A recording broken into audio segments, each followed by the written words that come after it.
What is up, guys? It's Halsey with the Helicopter Podcast. And today I'm flying solo, which I haven't done for a while. I was trying to kind of look back at how many episodes it's been since I've just chatted with me, myself, and I. And it's been a hot minute. So I figured, hey, this would be a good time to come in, chat a little bit, be a little bit of a shorter episode, kind of called a podcast short. Nonetheless, big shout out and thanks to Vertical HeliCASTS for making the Helicopter Podcast possible. If you haven't checked out the other podcasts on the Vertical HeliCASTS platform, you should definitely check it out. It's my podcast, obviously the Helicopter Podcast, the Hangar Z podcast with John Gray. We got the new Vertical MRO, which is about maintenance and other things like that with Val. And then, of course, the Real Rescue with Jason Quinn, aka Quinny. So if you haven't checked them out, please do. It's like the one-stop shop for helicopter podcasting. So I was trying to kind of think of like, hey, what am I going to talk about today? And a couple things come to mind. First and foremost, I want to address some of the more common questions that I get asked to me on social media. So those are picking a school, which I know that we've touched on before, but I'm just going to go there again because people keep asking. So I'm going to talk about it. Seems like we're getting an influx recently of a lot of messages coming in from guys and gals that are interested in maybe considering helicopters as a second career and what that looks like, my take on that, and, just kind of my thoughts and what I've been telling people. I figure I could just share it to the masses. Of course, still happy to talk with you one-on-one, so you're always welcome to reach out via social media. So those are going to kind of be the two main topics. But first, I want to tell a story. It has nothing to do with anything other than helicopters. But I've been thinking about it lately because it was just so bizarre. And I think I even had like a dream about it recently. So it's been kind of top of mind. And I thought, hey, this could be kind of a funny story to talk about on the podcast and just kind of share some of, again, my background. So I think I've talked about it before. I was flying in South Texas, and this was several years ago. I was flying an R-44 for a gal that she owned the helicopter. And the purpose of the aircraft was to go from, oil field pad to oil field pad and also teach her how to fly. So we're in South Texas, just kind of got the job. And, she shows me the helicopter. It's in Uvalde, Texas, which is about 90 miles west of San Antonio. She goes, hey, go fly it. So I take my girlfriend at the time, my now wife, and we go fly it. And right away I noticed that, hey, it flies nice. Everything looks normal, except the cylinder head temperature is really creeping up on the yellow to red end pretty quickly. So we land. I let her know, and she's like, yeah, that's been happening. Don't really know what's up. We'll address it next week when you're back. And so the following week I get back, and we're trying to do some flight training with her. And man, the cylinder head temperature just keeps going up really fast. And it's just, it's not really making sense why it's doing it. I'm not a mechanic. I've learned a lot since that time, so maybe I could have been a little more useful. But anyway, we decided that, hey, let's get the helicopter to a mechanic and let them look at it, make sure that they can maybe address it, get it fixed, whatnot.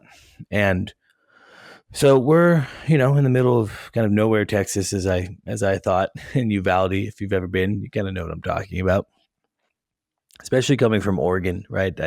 I'm pretty new to Texas at this point, probably been there less than a year. And so just talk about kind of a different place than what I was used to. And so we find a mechanic, and he's in a little town called Bracketville. And Bracketville is between Uvalde and the border, Del Rio. I ended up becoming fairly familiar with that whole area, not because I just did a bunch of flying in the 44 there, but I also flew air medical out of Del Rio. So I ended up kind of getting to know that area pretty well. And the mechanic that we found, I'm not going to say his name, it doesn't really matter, but we'll just call him John Doe, I guess, for now. And he was out of Bracketville, and he had his own airfield. It was his last name. And he said, hey, yeah, fly it here. I'll be good to go, blah, blah, blah. And so I did. I hopped in the helicopter, put the iPad in, and it's really hot. It's a summer day. And before I can even pull pitch, the iPad craps out, overheats, gets too hot. So I'm just pulled pitch. I'm taking off, and I'm like, all right, well, I know the general direction I need to go in. Once some air gets going into the cockpit, I got my door off. The iPad's probably going to come back online. Sure enough, I don't know, 5 minutes goes by, iPad comes back on. I open ForeFlight, and I was like, I think it's the guy's last name that I'm going to. But I was just kind of having like a little lapse in memory of like, man, was it his last name or did they give me an identifier? I'm like, I think it was the last name. And look, here's a little airport right out in Bracketville with this guy's last name. So it has to be it. So I touch it, nav2, following the line out there. It's 15, 20-minute flight, not long.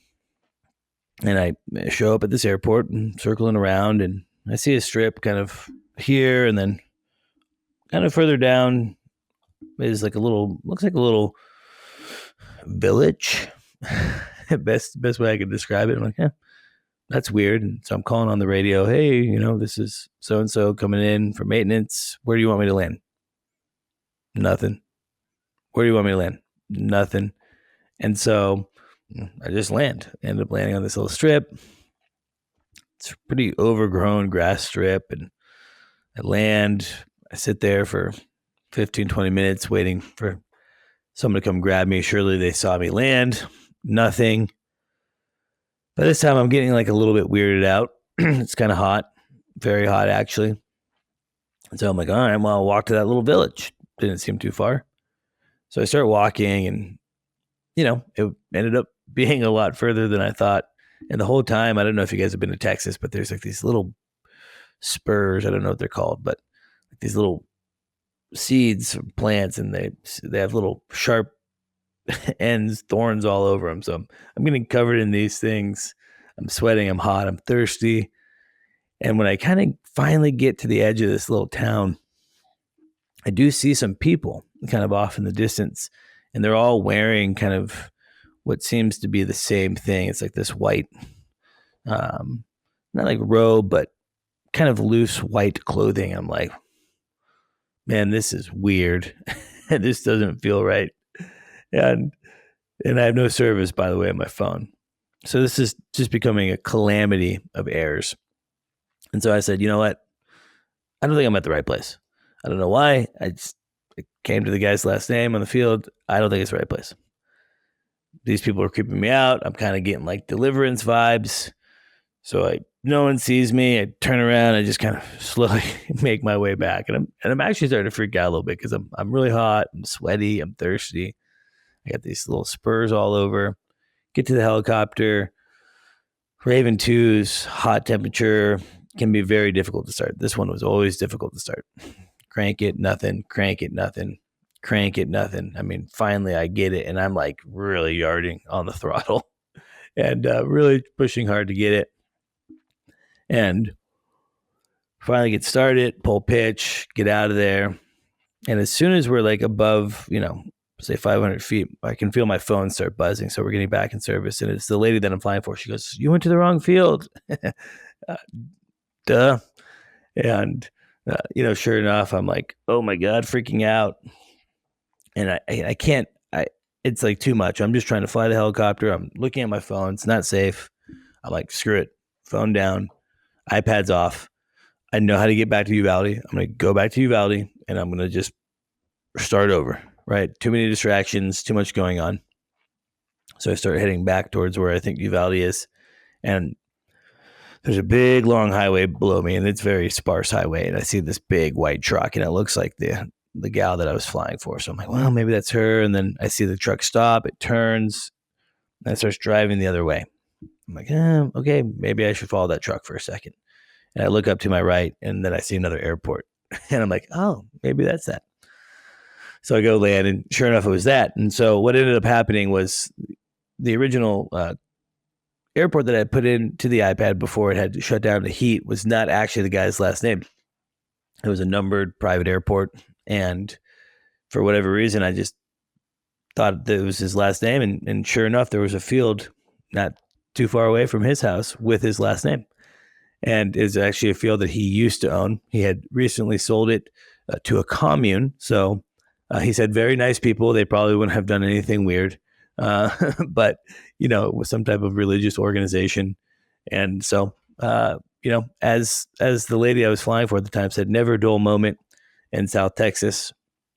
And just one of those funny adventures that at the time was stressful and scary, but I look back at now and kind of chuckle. And I don't know why. I think it's a funny helicopter story. Let me know what you think. If you think it's stupid, then I'm sorry for wasting the last 10 minutes of your life. But I don't know why. It's just been on my mind recently. And I thought it'd be kind of fun to share that. Thank you to our sponsor, Robinson Helicopter Company, the choice for unrivaled safety and reliability so you can accomplish any mission with confidence. For more than half a century, Robinson has been at the forefront of the helicopter industry. From the R-22 to the R-66 turbine, Robinson makes helicopters accessible so more people can accomplish more missions. Climb higher. For additional information, visit www.robinsonheli.com. So now to business, and that is kind of the recent questions that I'm seeing. First being, of course, the school. Second being a second career choice. And so I'm going to kind of address those. Some of this might be a little bit talked about before. I talk about a lot of things on the podcast, and so if this isn't new to you, then it's good. Hopefully, new information. Who knows? But anyway. So when picking a school, there's so many options, so many factors that go into that. First and foremost, geographically, where are you located? For me, that was fairly simple. I was young. I was 18, 19 years old. I wanted to stay close to home. And conveniently enough, there was a large helicopter school, 30, 40 minutes from where I grew up from. So geographically, that worked out really well. Now, at that time, I knew nothing, right? So I didn't follow any of this advice. I literally just went to that school. I liked the admissions guy. I enrolled in the course, got a student loan, started working line service, and the rest is history, and it worked out well. And I think I got lucky because that just turned out to be a reputable school. At that time, it was Hillsborough Aviation, which has since been sold and now is known as Hillsborough Heli Academy on the helicopter side. So I got lucky. Reputable school. It was a good place to learn how to fly. It was a good place to teach. And I'm just blessed and lucky it worked that way. So if you're in a position and there's a flight school near you, well, don't just go there because it's close, like I did. Don't follow my method because I just got lucky. What I encourage you to do is I encourage you to go there and meet with the school and get a sense. Look around. If you're walking through the hangar where they do maintenance, is it really messy? Does it seem kind of unorganized? For me, that's a big deal, right? Because safety is so important. I want to go and I want to learn how to fly, and I don't want to, have an accident because, the flight school isn't taking good care of the aircraft. By and large, a lot of good flight schools out there, and they all do a good job. But there's some out there that, maybe kind of, work it, fast and dirty, and you got to be a little bit careful. So when you're walking around the facility, what does it look like? What does it feel like?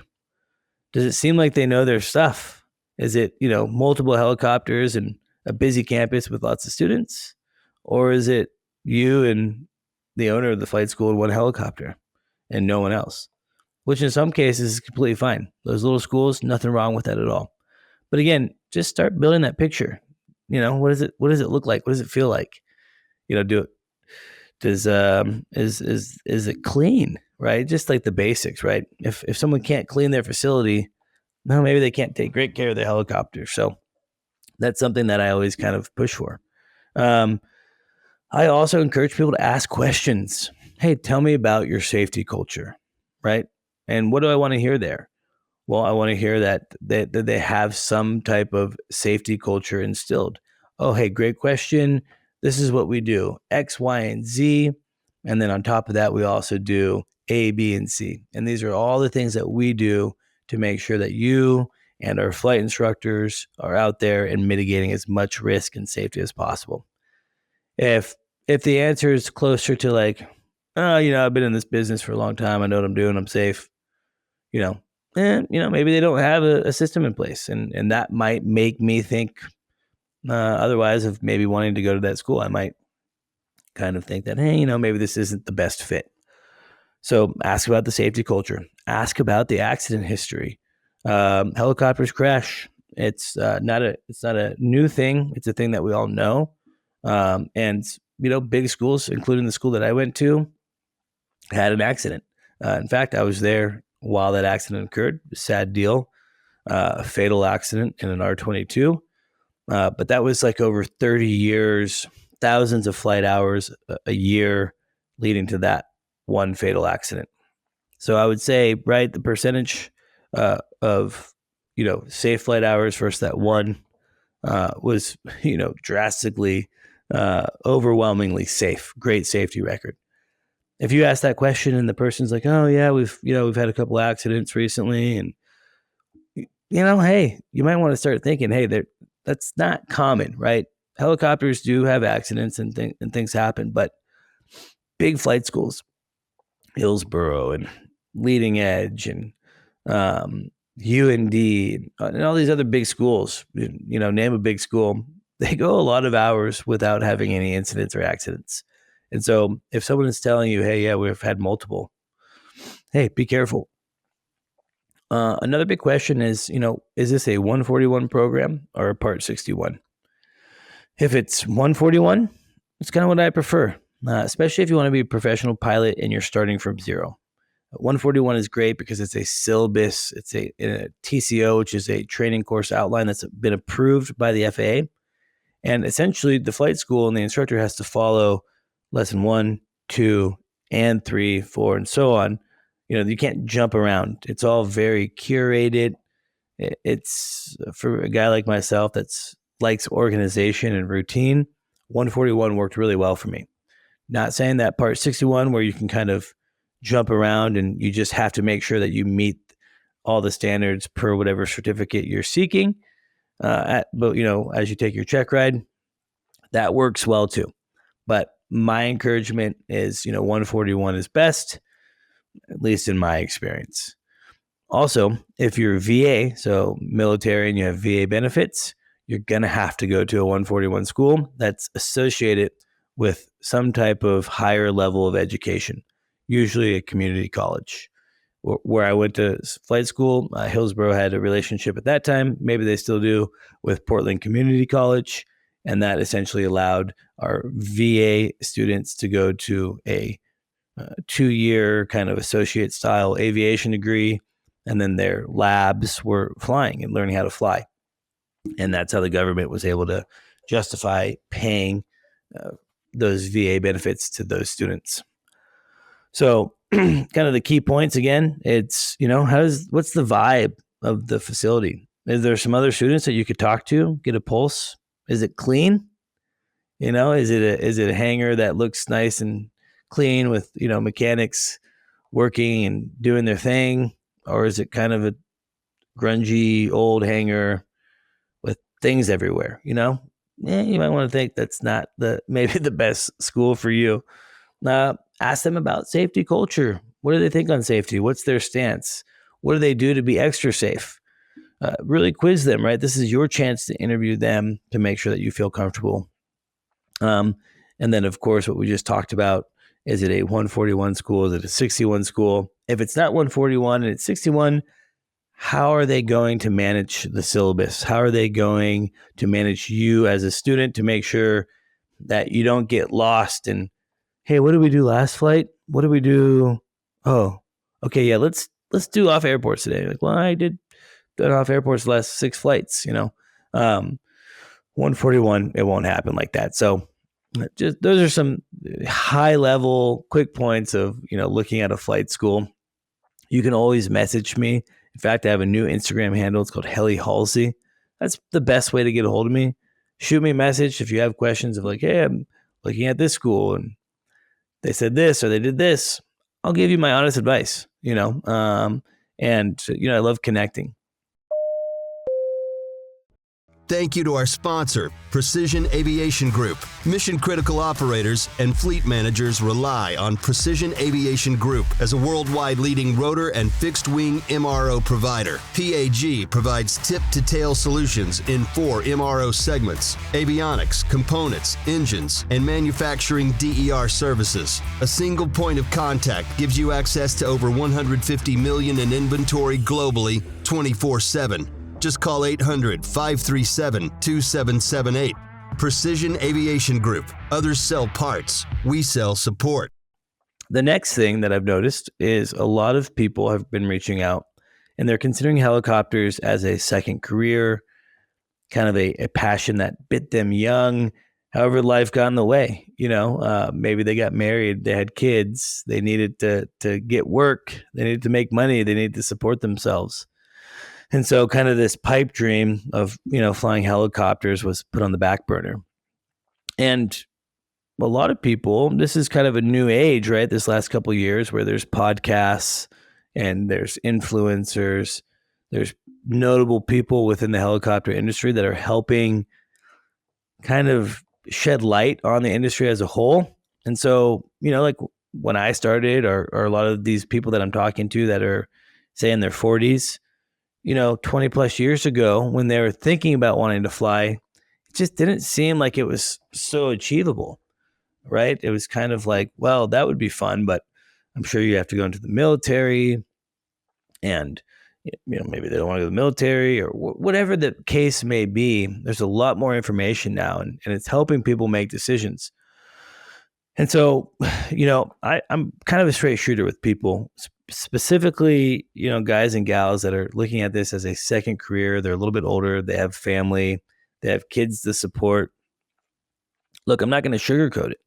The industry can be an intense place, especially for if you're a married person, you have children. And, if you're used to making, $100,000+ a year, and now you're going to go back to flight school and you're going to become a flight instructor and you're going to maybe make $25,000 in a year, is that going to be sustainable for you? Can you make that work? And so, I think that you really have to plan to make this career transition. I think in other professions that don't require so much training and then so much time to actually get the hours that you need, you can kind of jump from one job, one career field to another, and maybe there's a little bit of change in salary, but nothing big. But this is going to be a big shock. And so I encourage people to plan accordingly. Hey, has your current job been paying so well that you've been able to save up X amount of money to pay for all your flight training and also kind of live off, your savings for the next couple of years? Is that possible? Well, if that's possible, that's a really good situation. And, maybe being able to make that switch over to helicopters is going to make more sense for you than maybe someone else that doesn't quite have that buffer.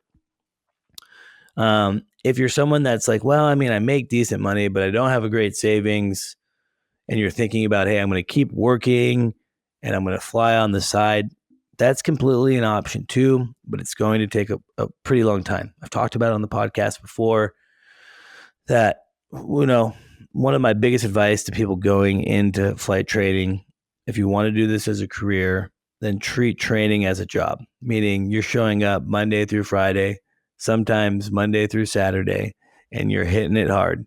You're flying once, twice a day. You're doing ground school. You're studying when you're not at school. It's like it's a job. It's drinking from a fire hydrant. There's just so much information. So, if you're going to do the route where you're going to keep working and you fly once or twice a week, just know that it's going to take some time and you're going to have some long days because you're going to have to study. And it's not going to be the most simple route, but it's definitely doable. And it's definitely a way that, if you can't quite, make ends meet with just completely shutting off your other job, then it completely makes sense. The other thing to think about is, is the path truly something that you want, right? Flying helicopters is extremely fun. It's very rewarding. I love flying helicopters. I love the industry. I love the people. So I'm a big fan of the industry, but it's a hard industry. Historically, pay isn't the best, right? When I was flying air medical, I was not making six figures. I think that's changed. I think pay is getting a little bit better, but as pay is getting better, we also have the inflation. And so it's maybe same.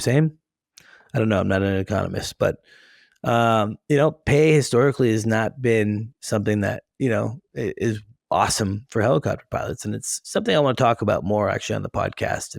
And I plan to, because I want to advocate. I want pilots, helicopter pilots specifically, to get paid more. So if, you've been working at your tech job making 200 plus a year and you're used to that lifestyle, well, coming to fly helicopters is going to be a financial shock to you. And are you prepared for that? And then not only the money side, it's the time invested.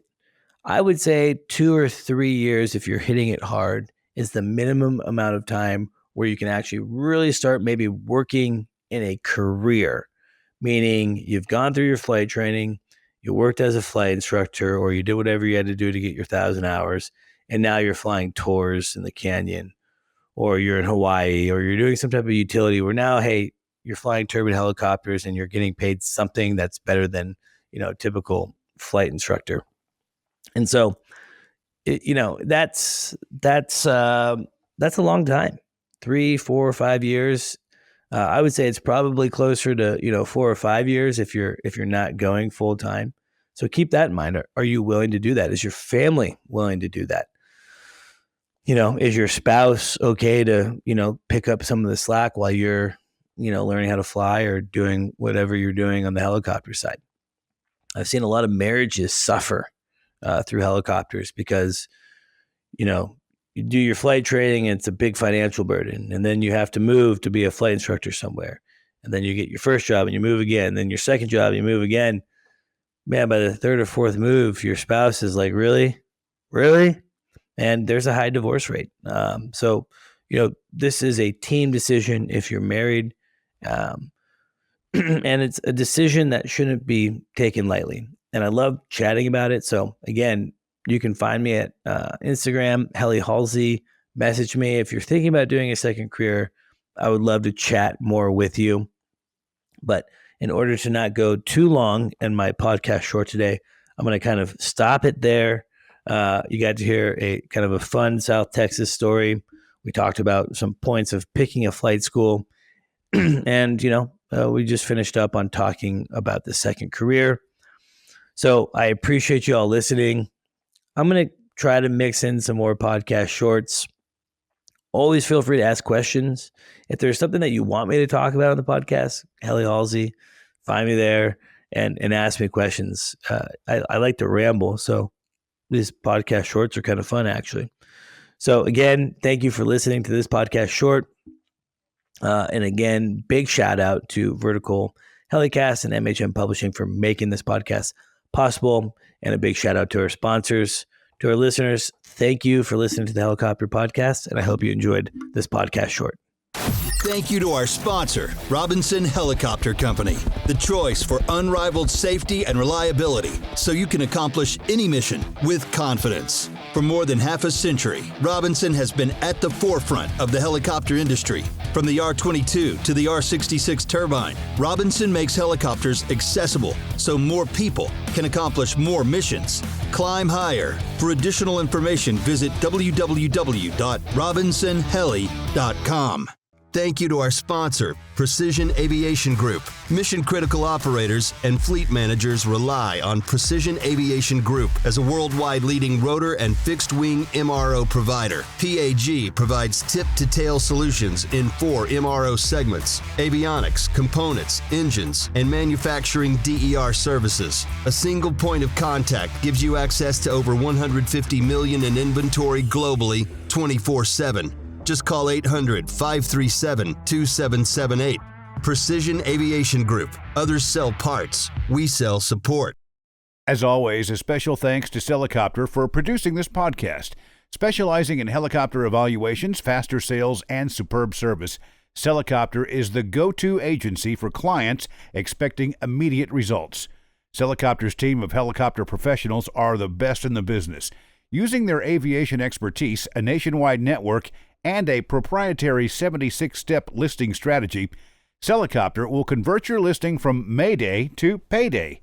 Ready to get started? Text HeliCASTS to 1-855-HeliCASTS. That's HeliCASTS to 1-855-735-5226. And a HeliCASTS pilot agent will reach out. HeliCASTS. List it, sell it, done.